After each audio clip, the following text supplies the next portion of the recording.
Another historic highlight in the aerospace age.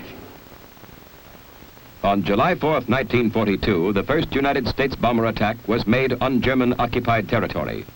12 Allied bombers, 6 of them manned by American crews, bombed 4 airdromes in Holland. Air power was decisive in the conquest of Germany and proved that aerospace superiority is the foundation for success in both air and ground offenses. Because of the airplane, military strategy and tactics were radically revised. Almost every military textbook had to be rewritten to reflect the ever-increasing capabilities of air power. As a result of this well-learned lesson, America is expanding its space research and development with the realization that aerospace power is peace power. Another historic highlight in the aerospace age.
Ploesti, outstanding achievement among great air battles, startled the world. The Romanian target, rich in oil and source of 20% of the life's blood of Hitler's Wehrmacht, was assigned to the 2nd Division before the unit was a year old.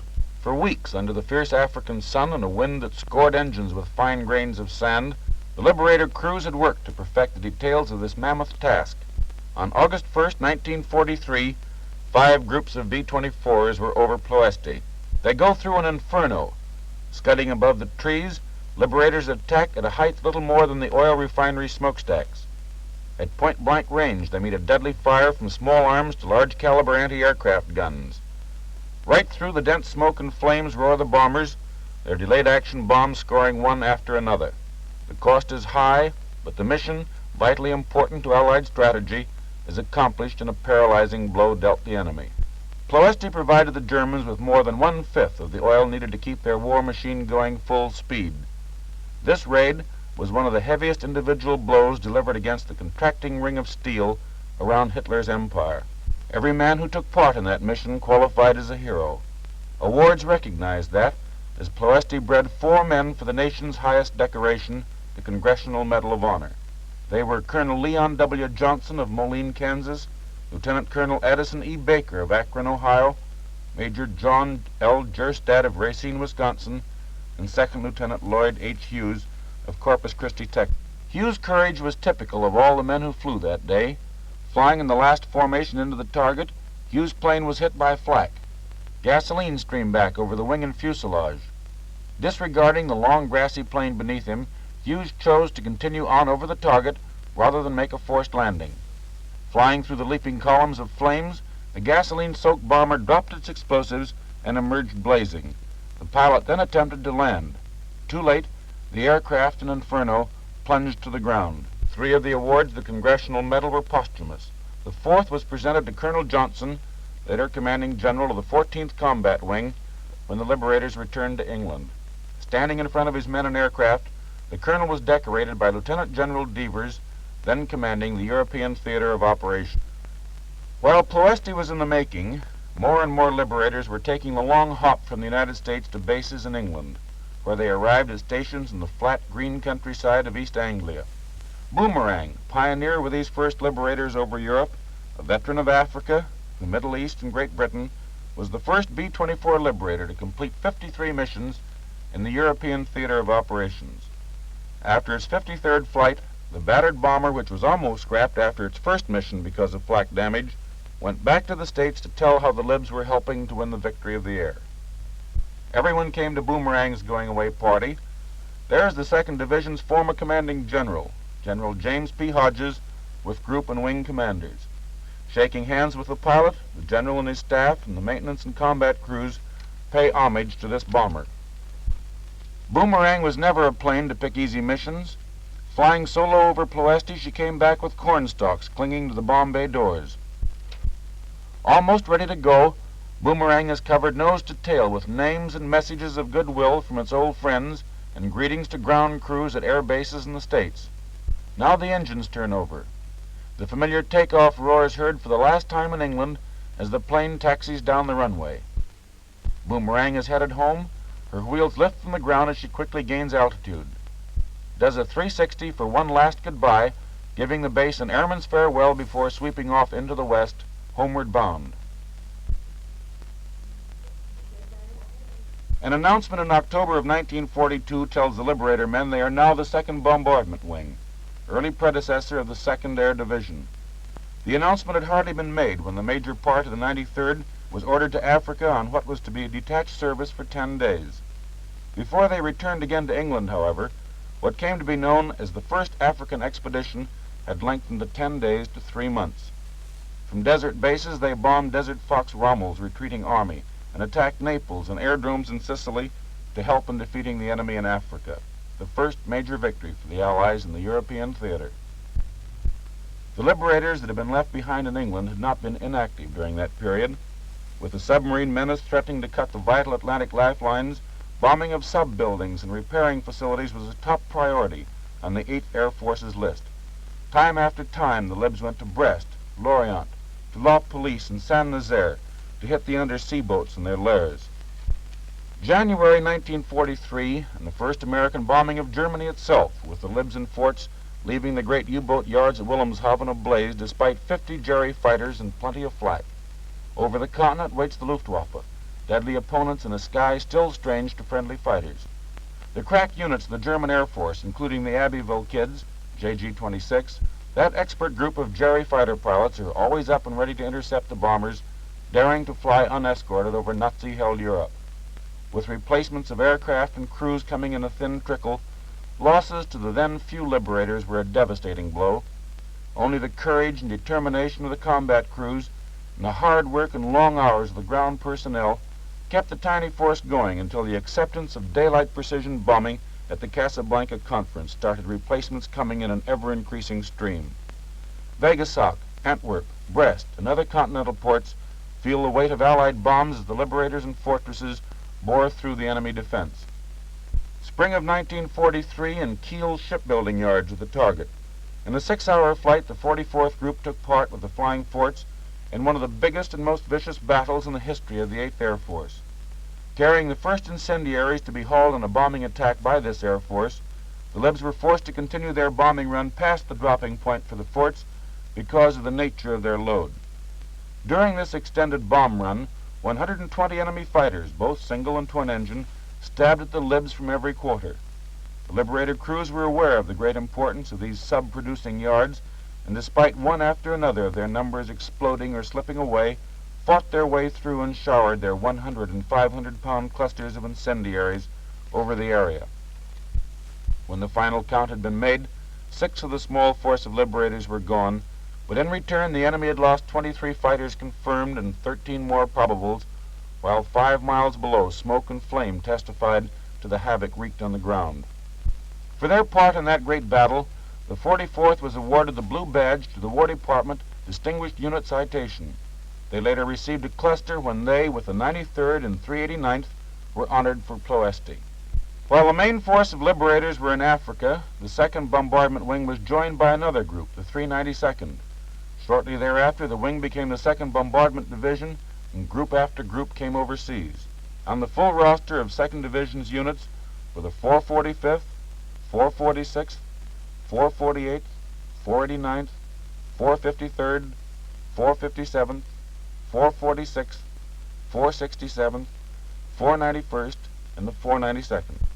Deeper and deeper fly the liberators as the number of aircraft on each mission grows steadily larger. Munster, Solingen, Ludwigshafen, Bremen, Kiel, all these are familiar targets. And then suddenly Danzig, Norway, and southern France all come under the bomb sights of the B-24s.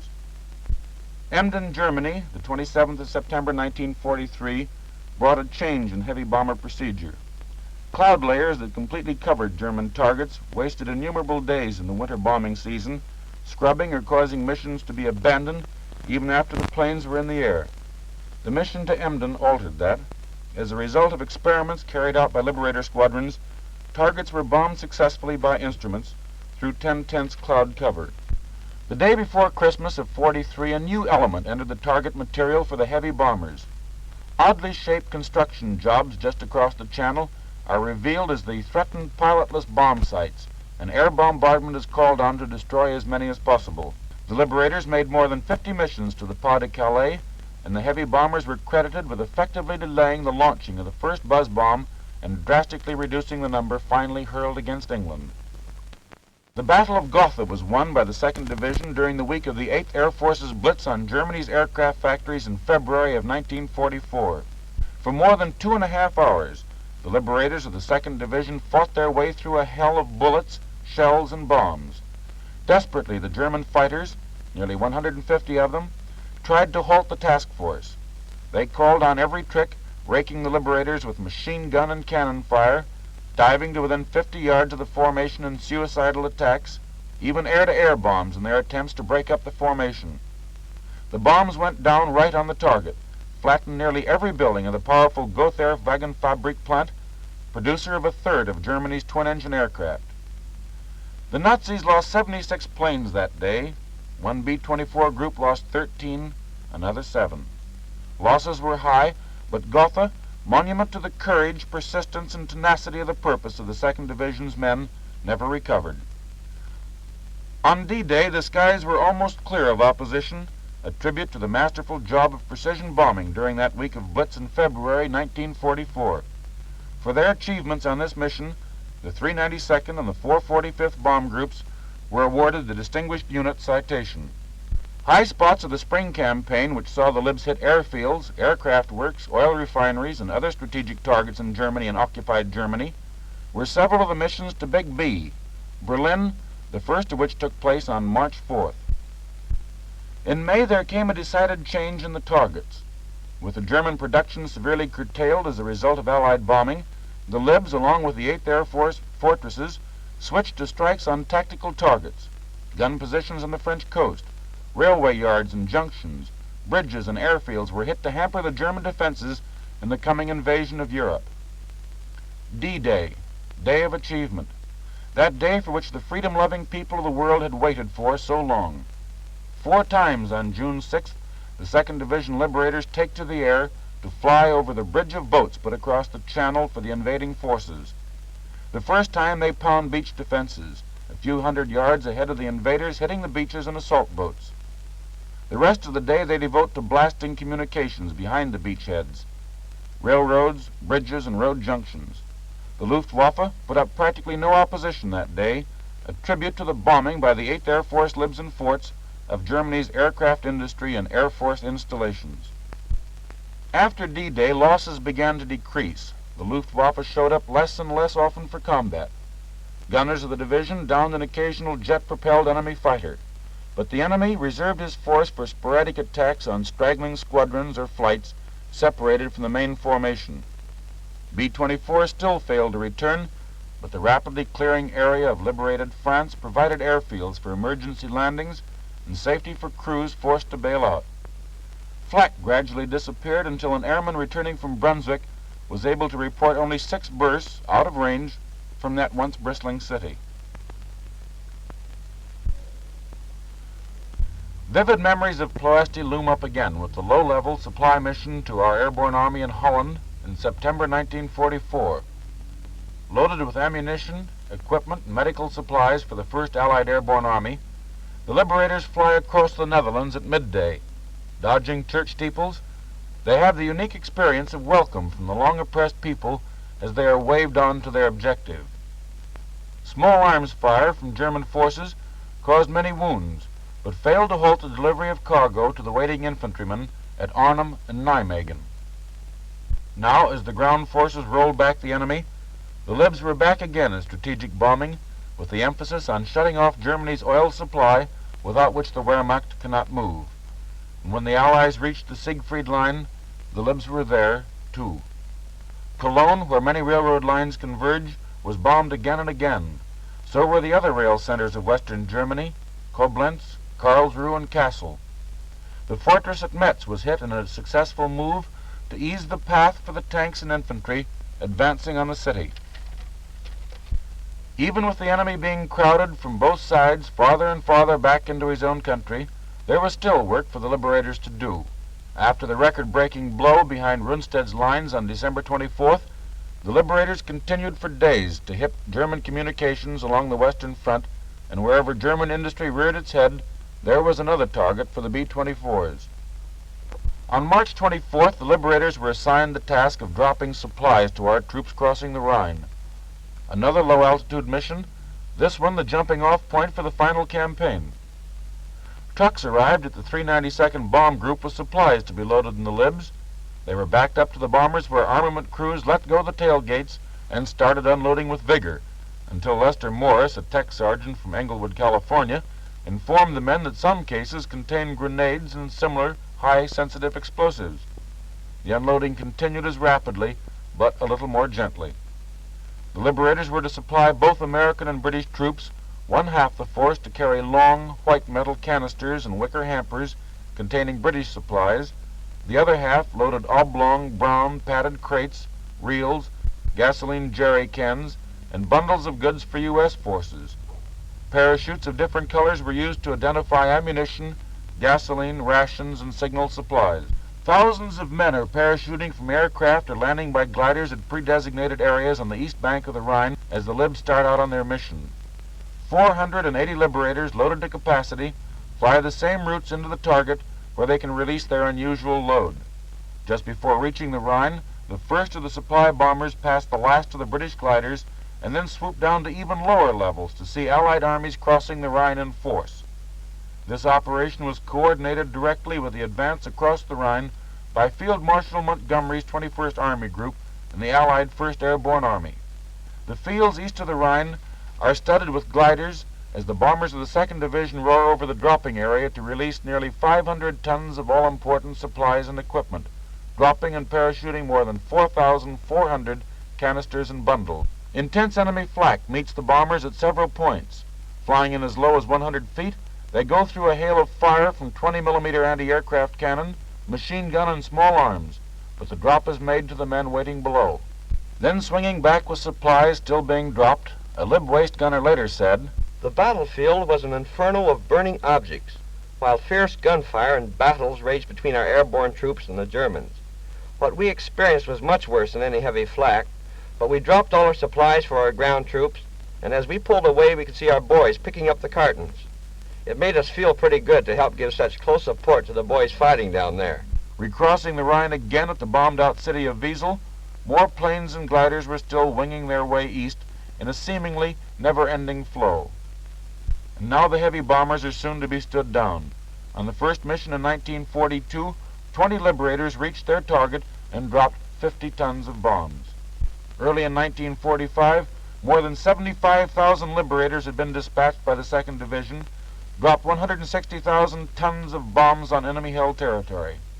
Nearly 1,000 liberators were missing in action from the close to 400 missions they had flown, and with them about 10,000 men. 1,050 enemy fighters had been knocked from the sky by the 50 caliber guns of the big bombers, and another 256 were probably destroyed. The damage to the enemy that had been done on the ground cannot be reckoned, but would probably be counted in billions of dollars and man-hours. For the heroism and gallantry they have displayed, the Liberator Airmen have been awarded many medals and decorations: 5 Congressional Medals of Honor, 41 Distinguished Service Crosses, 156 Silver Stars, as well as countless Distinguished Flying Crosses and Air Medals for aerial achievement. 3 groups have been awarded the War Department's Distinguished Unit Citation, one of them, the 44th, having received it twice. The Liberators' battle against the enemy has taken them from Africa to Norway, from the coast of France to the farthest border of Germany. The enemy capital at Berlin was bombed. The industries of Paris were also bombed when the enemy was there. Then, when the Germans were gone, the liberators flew food to starving cities, liberators in spirit as well as in name. On the 22nd of May, 1945, as many men of the 2nd Air Division were already leaving the ETO to join in the Battle of the Far East, General Kepner, then commanding general of the 8th Air Force in Europe, presented the Lord Mayor of Norwich a memorial fund donated by the members of the 2nd Division in honor of their comrades lost in the air battle of Europe. My Lord Mayor, on behalf of the officers and men of the 2nd Air Division, it gives me great pleasure to present to you this document establishing a trust fund of £20,000 for the construction of our memorial in the city of Norwich. This memorial, in the form of the entrance hall to your new public library and its adjacent reading rooms, will be our tribute to our comrades who made the supreme sacrifice for their country in carrying out the great air offensive against Germany from English bases. This memorial, we feel, will not only be a shrine which the families and loved ones of those gallant men may visit in years to come, but will also express our deep gratitude to the people of the Norfolk-Norwich community for their marvelous friendliness and hospitality during our stay in your country.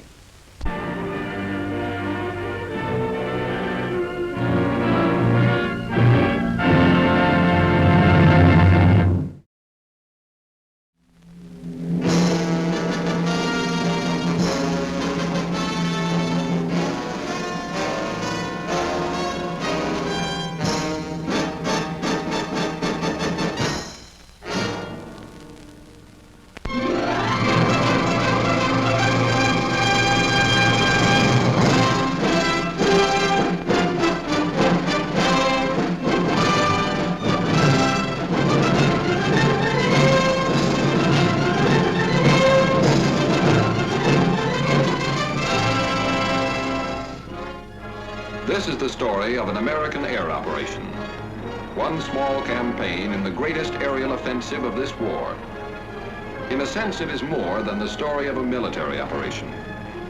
These planes, high in the skies over Germany, were a symbol of the unshakable unity of the Allies in their determination to fight together until victory and peace had been achieved.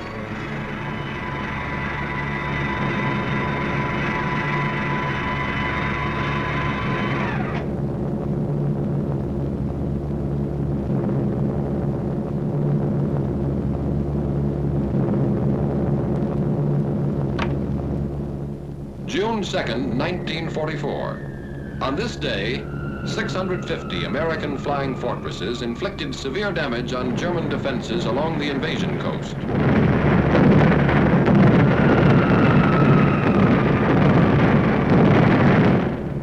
Farther north, 300 American liberators bombed military installations in German-occupied northwestern Europe.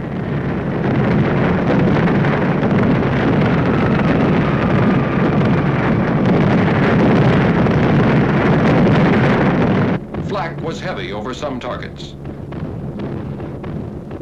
8 of our planes did not return to their bases. On this same day, June 2nd, 1944, a task force of 150 flying fortresses, escorted by 70 fighter planes, attacked railroad and marshalling yards at Debrecen, Hungary. None of these planes returned to their bases on this day. June 21st, 1944. 300 liberators bombed the Focke-Wulf 190 engine factory at Bosdorf, Germany.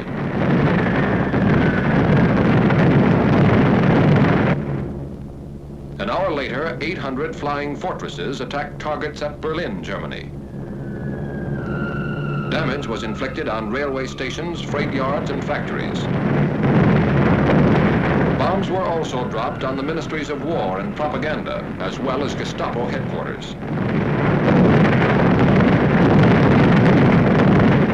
Over all these targets, flak was intense and accurate. Interception strong and determined.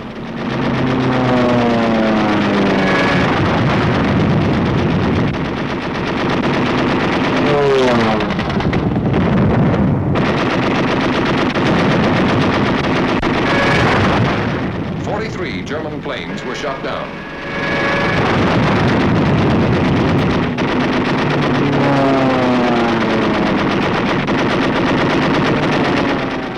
Eight of our own planes did not return to their bases. And on this same day, at about the same time, 155 flying fortresses, escorted by fighters, bombed synthetic oil plants and refineries at Ruhland, 70 miles east of Leipzig, Germany.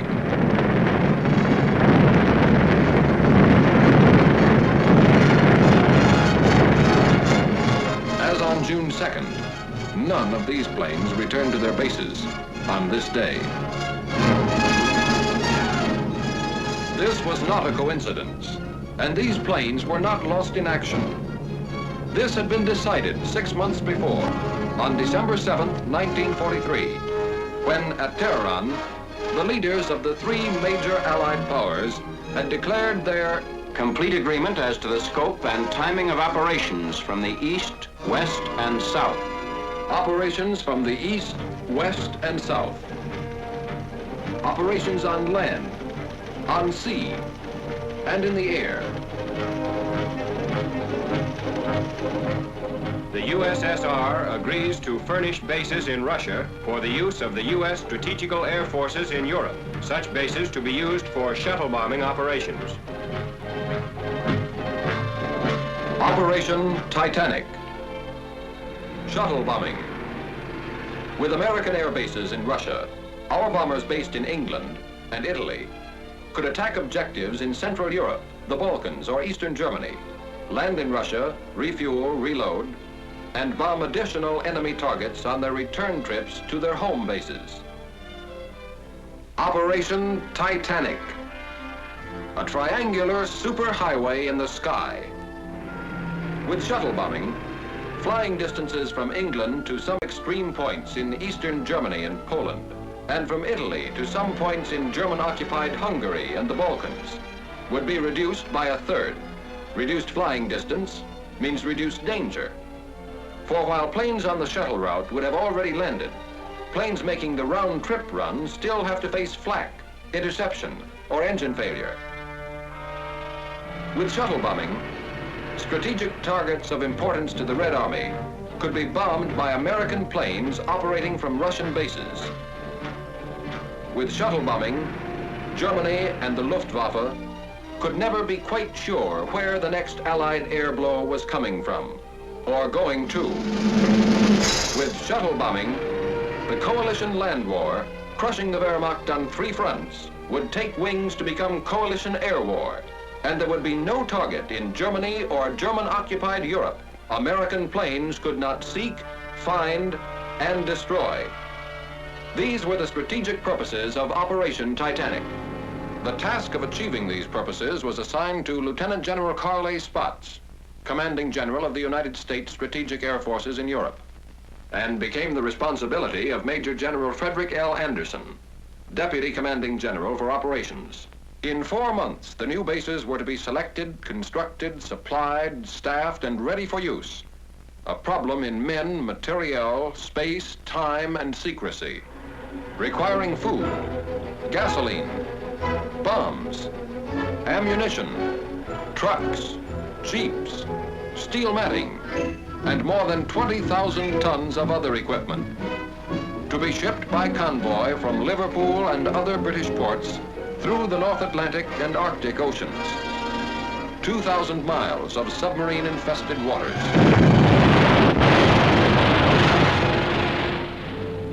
Then from Murmansk, the Soviets' Arctic ice-free port, by rail.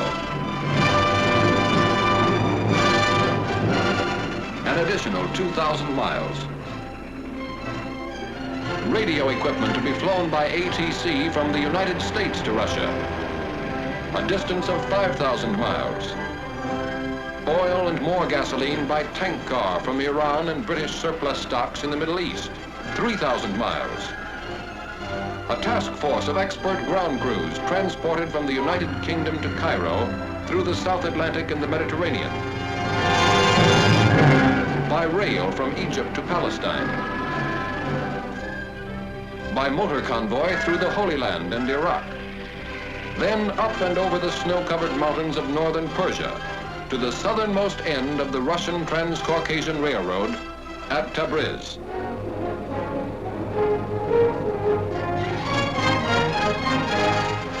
Finally, by special train over the Caucasian Mountains to their new headquarters somewhere in Russia.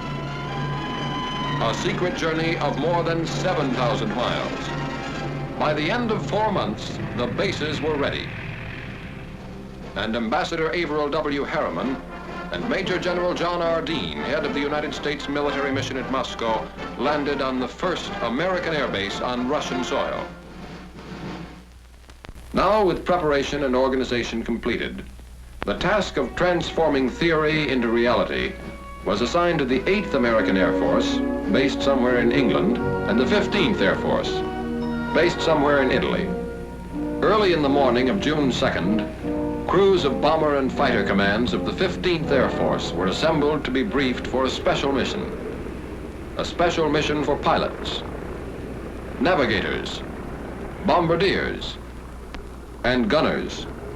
And finally, a special word of farewell from Major General Twining, Commanding General of the 15th Air Force. I do not have to impress you with the importance of this mission to the Russian bases. I'm sure you are fully aware of this important event. I would like to mention one thing about which you must be very particular. That is your conduct while at these Russian bases. Be soldierly and neat at all times. The Russian is a fine soldier who appreciates results and one who does not understand big talk. Wish you the best of luck. Goodbye.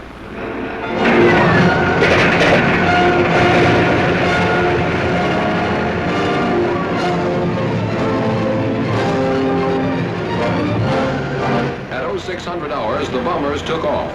With Lieutenant General Ira C. Aker, Commanding General of the Mediterranean Allied Air Forces, in personal command of the task force, the fortresses left the ground with clockwork precision. One fort every 30 seconds.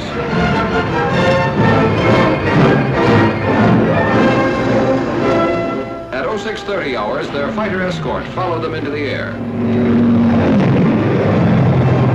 70 planes in 17 and a half minutes. At 0730 hours, the bombers and the first relay of fighters made rendezvous over the Adriatic, and Titanic 1 was on its way. If the shuttle route to Russia was equally practical from England, was now to be proved by the 8th Air Force. 0100 hours, the morning of June 21st. Somewhere in England, Titanic 2. At 0530 hours, the heavily loaded bombers took off into the fog of an English dawn. 24 minutes later, the first group was in the air, heading northeast to the task force assembly point.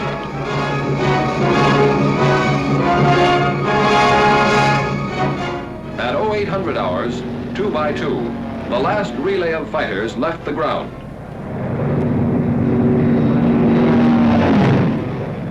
At 0930 hours, flying fortresses and Mustangs made rendezvous high over the German coast, and Titanic 2 was on its way. At 1200 hours, it dropped its bombs on the Ruland oil fields and continued to its new bases somewhere in Russia.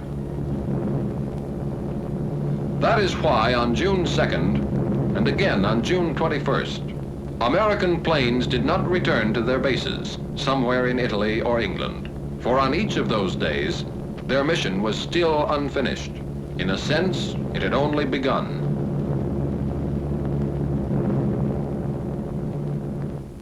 $1,500 hours. What was left of our target was a good 3 hours behind us. But we were still in enemy skies, and we could see the P-51s that were escorting us all the way in, prowling in the skies above. They called us Big Friend. We called them Little Friend. And it was a very pleasant feeling to have them around. About 1600 hours, we saw our red-nosed little friends pull away. A couple of minutes later, our navigator, the little man with the big maps, made with the instruments, and gave us the good word. Navigator to crew. Navigator to crew. It won't be long now. We're over Russia. Over Russia. From the sky, all countries look alike. But this was friendly country. That meant no more flak, no danger of interception. Solid ground not too far away.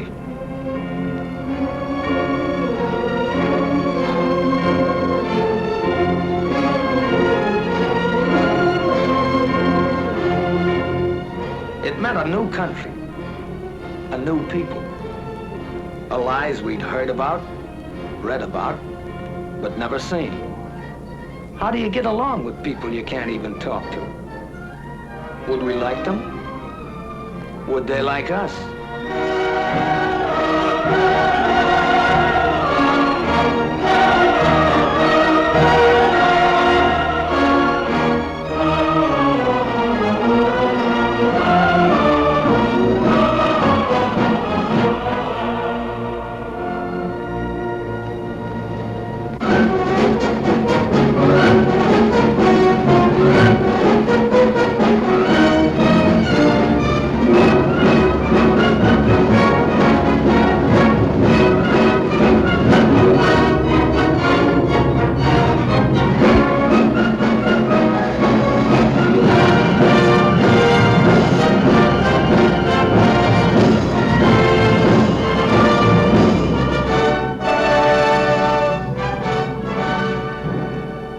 To greet the task force are General Walsh and General Permanoff, the American and Russian COs.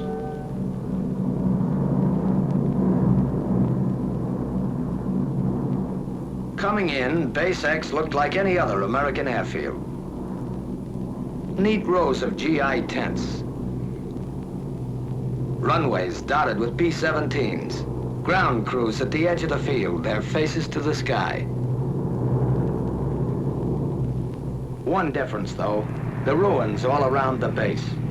A silent reminder that enemy boots had marched in two directions here quite recently.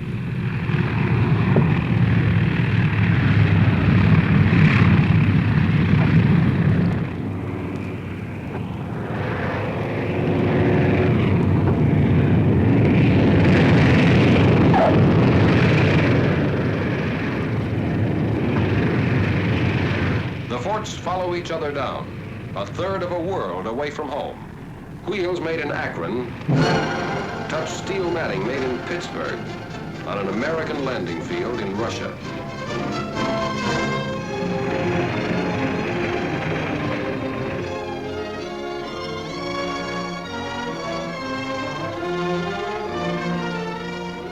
Gower, Messick, Ostrander, Zafak, Malone, Schultz, Badowski, Travers, McGee, Stanley, Rudenstein, Betts. 1,000 tourists from 48 states on a short visit between two jobs. Tense moment in international relations. Ivan Ivanovich meets fearless Fosdick. A handshake says, "Hello, very glad to see you," in any language. And General Permanoff makes it official. I welcome you as fighting allies. Together we'll fight to victory. I wish you the best of luck in combat and a safe return home. After that, there was another important ceremony. Short snorter bills. If we didn't get those signed, the flight would have been illegal. Whenever flyers meet, they talk shop, even when they can't understand each other. That's when sign language came in handy. And it seemed to work at that. Some Russian WACs, officers, and enlisted women were on the welcoming committee, too. It would have been nice to sort of pursue the subject further, but there was work to be done. Interrogation, the reports and odds and ends of information that lay the groundwork for future operations. Interrogation is held in the open by courtesy of retreating German troops. Did you meet any fighter opposition? All right. How many fighters did you see? I'd say about 15. About 15? Yeah. With interrogation over, the men head for the tents, which will be their home as long as they remain in Russia. The first half of the mission is ended. The second half has already begun. Without the loss of an hour, the mixed ground crews of American and Russian mechanics take over the big bombers, inspecting damages, checking engines, repairing equipment, getting the fortresses ready for another trip.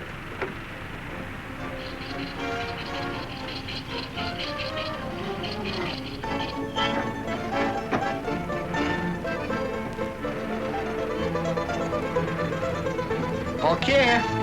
Spasiba. Kuchnia. Kuchnia stands for kitchen. Kitchen stands for chow. And even in Russia, you stand in line for it. On KP duty, Katya, Manya, and Olga. Not Buck or Eddie or Pete, but soldiers too. And darn good cooks to boot, who cooked and served our supper. Hutch, Pajalister. K-ration, with a Russian accent. And spam a la Stroganoff. The coffee was hot. That's about all you could say for it. The name was Mashinka. Back at the field, the ground crews stayed with the bombers as long as there was light, making sure that nothing happened that shouldn't when the B-17s went up again. 2100 hours, 9 in the evening, somewhere in Russia. It's noon in Leominster, Massachusetts, lunchtime. It's 10 in the morning in Paragould, Arkansas. The sun is climbing high. In Los Angeles, California, the day is just beginning. The same day, just ending, somewhere in Russia. Small world.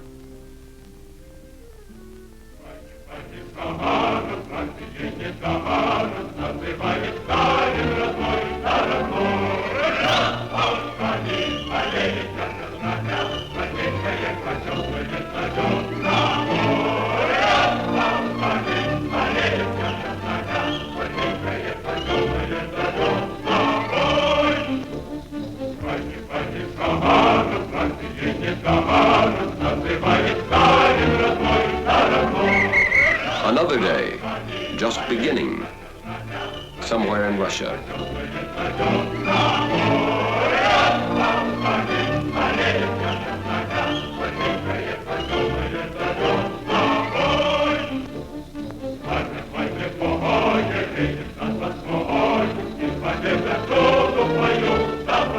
Another working day.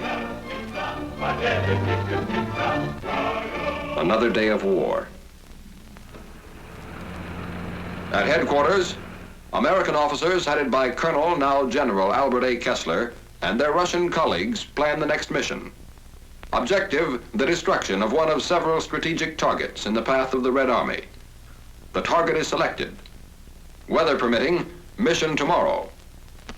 A task force of this size needs gasoline, more than 350,000 gallons of it.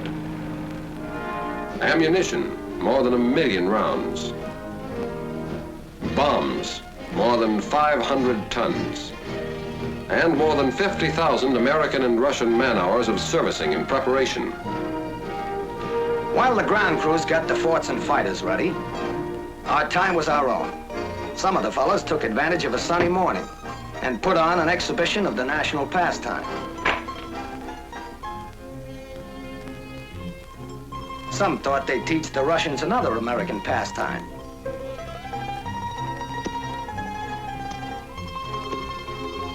And learned that others had taught too well before them. Some tried to bridge the distance home, to let the folks know their wandering boy was somewhere in Russia last night.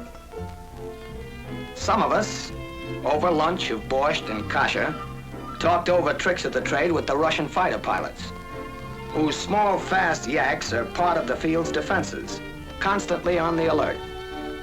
Some tried to preserve the more exotic aspects of Base X, like the American nurses that are stationed there, perfectly at home abroad. Some discussed with the Russians current events, literature, Yes. sports, Like that? Yeah. and art. Это хорошо. Это дело другое.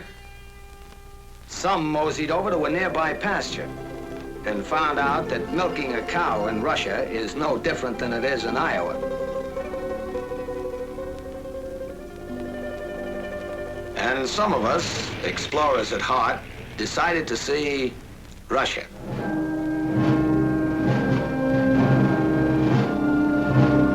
The town near the base is a market center for the adjacent farming district, and a fair was held each year along its main street.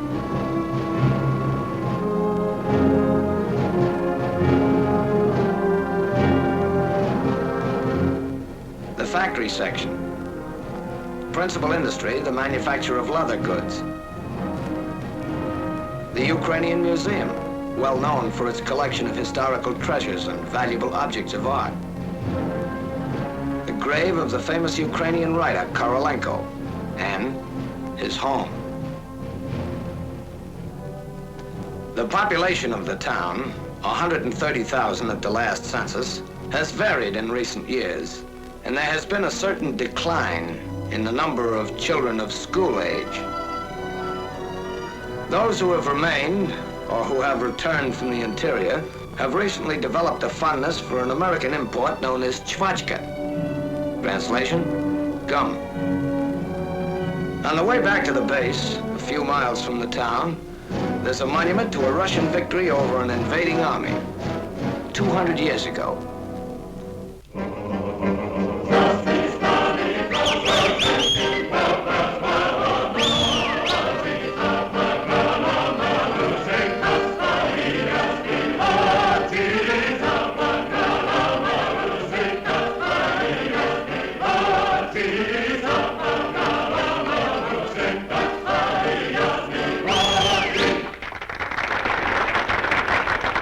Следующий номер. Украинские народные песни в исполнении хора имени Шевченко. Next number. Ukrainian folk songs by the Shevchenko Choir.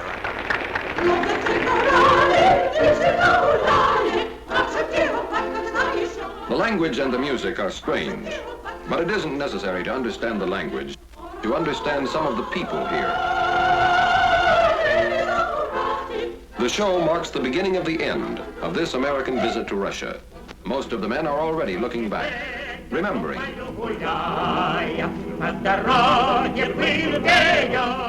Lieutenant John Morris, navigator of Nanticoke, Pennsylvania, who has the Distinguished Flying Cross and the Air Medal with 4 clusters, was particularly impressed by the medals worn by the Russian soldiers. They don't wear ribbons like we do, but the actual medals. Practically every Russian soldier I ran into was loaded with decorations. Captain Percy W. Stressing, pilot of Rochester, New York, thought the show explained a lot about the Russian people. Those Russians sure like to sing and dance. One of the numbers was kind of a tap dance. I think the Russians resemble Americans in a lot of ways. They've got a great sense of humor. They can laugh and enjoy everything, even though their whole country is in ruins.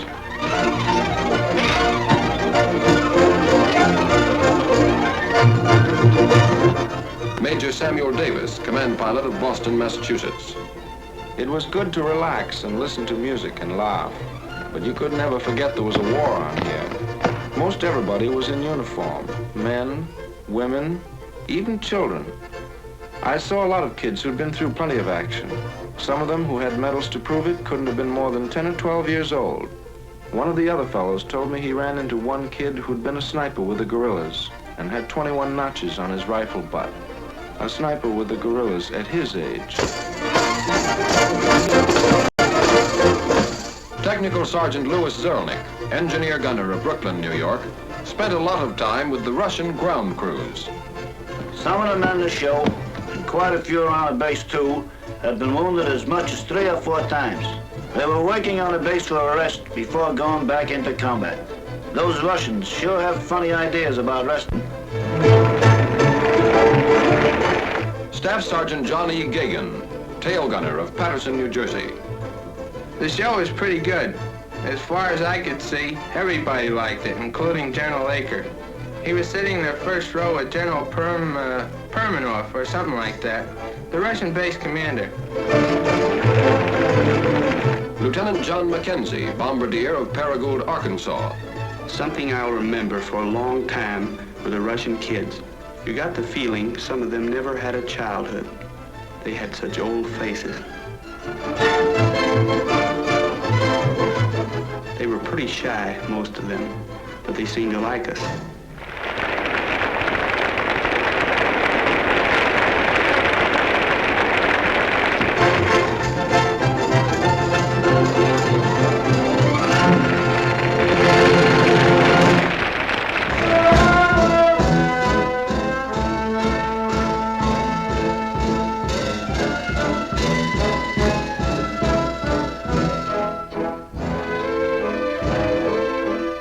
Technical Sergeant Clinton Miller, engineer gunner of Montvale, New Jersey. The Russians like their dance music slow and sentimental, mostly waltzes. The girls do all kinds of jobs around the base, and they work very hard. Their clothes are plain and neat. They don't use makeup as a rule, but some of them wear lipstick. I remember one girl who was in charge of an ACAC crew. She had 12 enemy planes to her credit.